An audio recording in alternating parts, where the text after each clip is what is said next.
shocked by a silly mistake, brings back the dread that your parents will come into the room and tell you off. Or worse, let your siblings have a go while you calm down. Nostalgia with added nightmare fuel. Brilliant.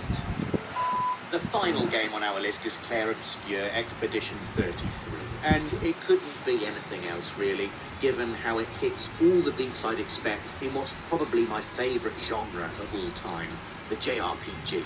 For all its snazzy, real-time turn-based hybrid combat, emotional depth and general amazing presentation, at its heart, Expedition 33 is the quintessential JRPG experience. It's a game that feels as though it was made in a laboratory, specifically for me. Seriously, it's a beautiful Frankenstein's monster of all the best bits of everything I loved as a kid, squished into a single game. It's a love letter to and a revitalization of genre conventions long since considered archaic and old-fashioned. I mean, the inclusion of an explorable overworld is such a wonderful throwback to all those PS1 games I loved so much. I genuinely never thought I would see an overworld map like this again. And yet, here I am, with a genuine tear in my eye, controlling a party of giants over a sprawling scale model of the world. This is a fantastic game, the perfect mix of nostalgia and innovation for those old-school JRPG fans desperate to recapture the magic of trading an entire summer for a lifetime of memories. Tomorrow comes, yes, but right now, just enjoying living in yesterday. And that was 7 games that gave us instant nostalgia. If this video made you feel like a kid again, then make sure to give us a like and leave a comment telling us which game gave you all of the feels. And if you'd like to continue reminiscing about games of old and keep up to date with all things new in the world of PlayStation, then remember to subscribe and click the notification bell. Thanks for watching, and we'll see you again soon.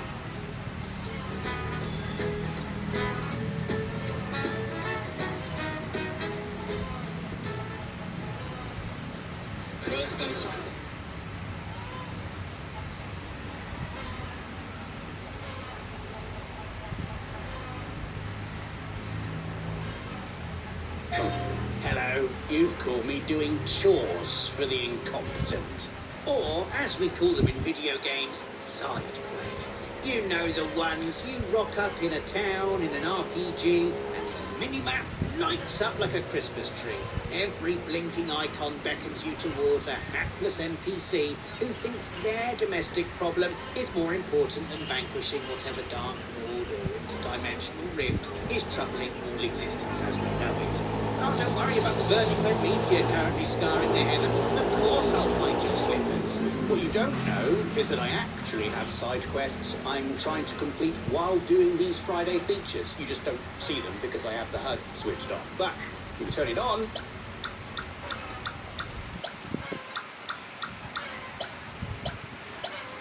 there they are. Reference Dr. Pepper. Insult a badger puppy. Correctly deploy the phrase, like herding cats. Don't see myself completing that one today. Not that I ever get a chance to complete any of my side quests. No, I'm too busy finishing everyone else's side quests. And the more I tick off, the more I realise how many of these things are wheeled out again and again.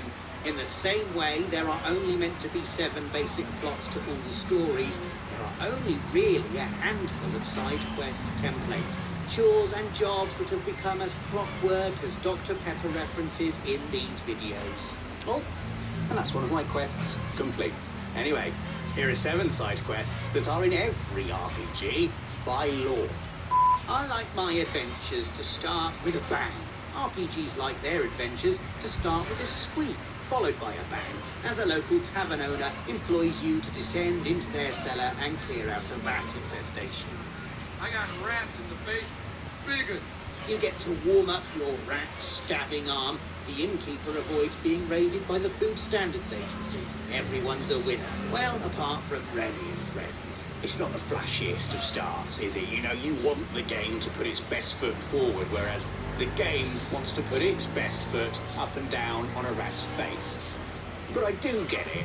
You've just been dropped into a world of baffling rules. All your brain can handle at that moment is rat bad, go kill rat. So designers give us something small and manageable to quietly stress test our fresh character build to work out if we actually understood Baldur's Gate 1's baffling THACO system. I certainly didn't. Or whether we assigned our Icewind Dale ability scores in such a way that you can take a swing at beetles without chopping your own head off in the process. Some designers try to disguise the mundane nature of rat splatting with a fun twist. Maybe you're given a magic rat exploding stick. Or sent to fight rats with your own rodent magic, which I'd argue is technically introducing more rats to the cellar and a total misunderstanding of the assignment. I actually partake in a pest hunt before I record these weekly lists. Okay, it's not a rat, but it is small and furry, and it lets me test the stats of my lucky badger hammer. Oh, and that's a badger puppet insulted, isn't it? Another side quest completed. Get in! Side quest 2, the misplaced object of incredible personal significance. The oldest one in the book. Not that I can verify that, as I lost the book and I'm too lazy to go and look for it. You, sir, with the sword, might I trouble you to go and collect my book? I think I left it in that forest with all the goblins. Fetch quests are the foundations on which all RPGs are built. You know, if you take them out of Dragon Age Inquisition, for example, that game's only 8 minutes long. Don't look that up. But there's something especially egregious about the missing item quest. Collecting materials for weapons or herbs for farms can be justified as part of the ongoing war effort. A gangster with a missing moggy or an old crone who lost her lucky frying pan is not going to turn the tide of battle, though with a big enough frying pan. It also teaches all the wrong lessons. Relying on heroes to correct your errors means you never learn or improve as a person. Fetch this old geezer's diary in Ni no Kuni Wrath of the White Witch, and he repays you by losing it again, and again, and then again, and again. Yes, and again. And then one more time for luck. I do not have time for this nonsense. What's even writing in this thing? Dear Diary, today I distracted a hero with so many fetch quests that he was unable to stop the White Witch, and we are now all dead. This is a ghost writing this diary entry. Woo, etc. If NPCs aren't giving you thankless chores, they're punching you in the face, as demonstrated by side quest number 3, the fighting tournament. Down to biz, huh? Ain't the only way you're going down. Because it's not enough for you to clear out caves and dungeons of monsters and bandits. The man on the street won't believe you're hard enough until he's stepped into the ring and taken a pot. The joke's on them, of course. Compared to fighting a Thunderjaw or a Sephiroth, it's actually quite nice to give a total nobody a pasting, and in front of an adoring crowd to boot. The simpler version of this is the one-on-one tournament where you're stripped down to your fists and invited to turn another dude's face into dog food. But rather than feeling naked without my ultimate weapons, I find these scraps liberating. It's often a much easier version of the combat system, and as long as you can parry and counterattack, you'll climb the ranks faster than a YouTuber pretending to be a boxer. Yeah, that's right. I'm calling those fakers out. And if they've got a problem with it, then they can meet me down by the bins outside Tesco's for an appointment with the boys. I'm less confident about the Colosseum variety, the one that plonks you in an arena with your full moveset and forces you to endure a series of grueling what-if scenarios. What if it was legal for a man to fight a pack of dogs? What if a load of guys with flamethrowers turned up? What if you had to fight a 3-bedroom family house? I know Hell House isn't a side quest, but I'm still recovering from the absolute drubbing it gave me on hard mode. To me, arena fights are a little too close to the day job. If I'm going to be working my butt off to fight a deranged samurai, I'd rather it was a deranged samurai on the critical path. And you can absolutely forget adding a fruit machine that makes each round harder. The second I turn into a frog, I'm out. Next, we swap bone snapping for phone tapping. Yes, it's the obligatory photography side quest. What would take me a 5-second Google image search becomes a cross-country hike to take pictures of rock formations, cute animals, or 19th century Japanese architecture. To be fair to that last one, Google image search won't be invented for another 120 years, so they've got an excuse. The Photography Quest is actually a more recent addition to the pantheon of distractions, given that the creators of the earliest RPGs didn't have photorealistic 3D worlds for us to point our in-game mobile phones at. They didn't have mobile phones full stop, or the selfies or Instagram culture that inspires so many modern Quest designers. Do you seriously think that Square Enix would have been able to release Final Fantasy VII, Final Fantasy VIII and Final Fantasy IX over the course of 4 years if the team had cat pictures to distract them? This one looks like Dave. No, this is a 21st century quest for 21st century sensibilities. It's just showing off, really. Ooh, look how detailed all our props are in these Hawaiian shop windows. Click. Oh, think how many hours went into carving these landscapes from virtual clay. Click. Oh, look how lovely all these boys look with their spiky hair. Click, click, click. I've now got more photos of Final Fantasy VII Rebirth than I do of my own family, which can cause some issues. Who's this sailor, Robert? Where are your family? It's Barrett from Final Fantasy VII Rebirth. For the last time, these people aren't real. Quest number 5. You arrive in town and are forcibly enlisted into a game of hide and seek with a gang of lovable urchins. Come play hide and seek with us. Hurry! What's stopping you from riding off and leaving these kids hiding in a bin forever? A lust for XP masquerading as moral decency. I understand why designers like hide and seek quests. It helps familiarise you with a new location, and presumably children are easier to render because they've got half the digital flesh of an adult. But does this really feel like a good use of a hero's time? This is normally the part where I say something pithy from the sofa, but Alex, who holds the cue cards with all my lines on them, thought it would be funny to go and hide himself. But I really hate hide and seek side quests, so I'm not going to go and look for him. Which is a shame. Some quest types are inevitable in RPGs because there just aren't many building blocks available to the designer. If they've built a village and they've built a load of monsters for you to fight out on the world map, then it's likely that those two things will eventually meet and you'll have a village with a monster problem. Kill the monster, job done.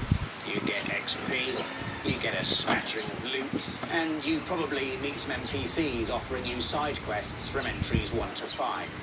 But after a while, that routine got boring for quest designers, which led to the creation of side quest number 6, what I like to call the Scooby-Doo quest. It's a dreadful monster terrorising the locals, but when you go to have the expected fight, you discover it was just some old weirdo in a papier-mâché bull costume. Leandros? I told you nothing is what it seems in that guy.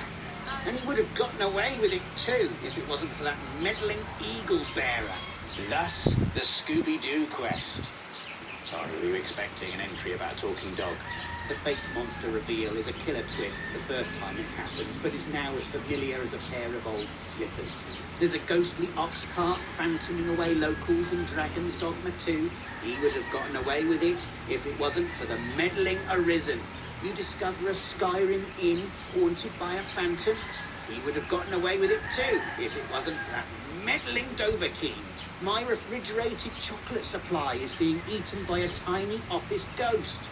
He would have gotten away with it if it wasn't for meddling me.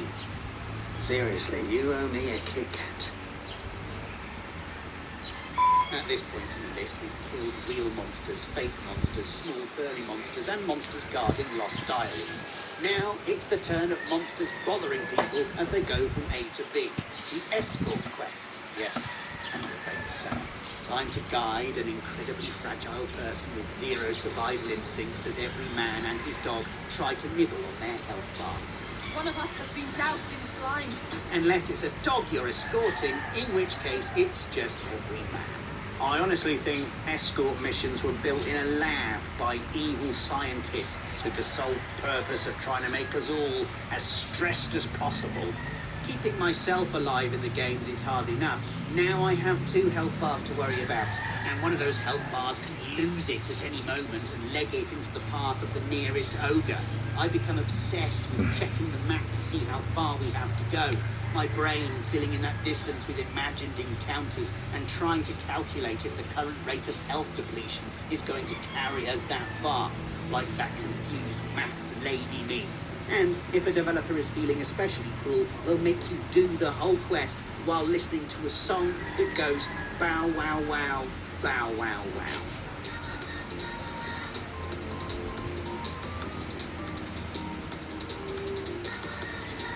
As a dad, it often feels like my whole life is an escort quest. I have to keep this tiny, delicate being away from danger. So no, I do not want to spend my downtime protecting pop stars from zombies, guiding peasants through dragon territory, or trying to lead a litter of kittens through the bug-filled forests of Nibelheim. Have you ever tried getting kittens to behave? It's like herding cats. And would you believe it? That is all of my side quests completed for the week. I don't think I've ever actually done that before. What do I get? One party popper. I guess I shouldn't have spent all the budget on my lucky badger hammer. And those are 7 side quests that are in every RPG. I've got some side quests for you. You need to go to the comments and write examples of quests you've played a million times before. Then you need to like the video, subscribe to the channel, and hit the notification bell. Do all of that, and I'll give you 5 XP. Thanks for watching, and I'll see you again next Friday at 4. Bye for now. What do I get? Oh, that was broken. What do I get?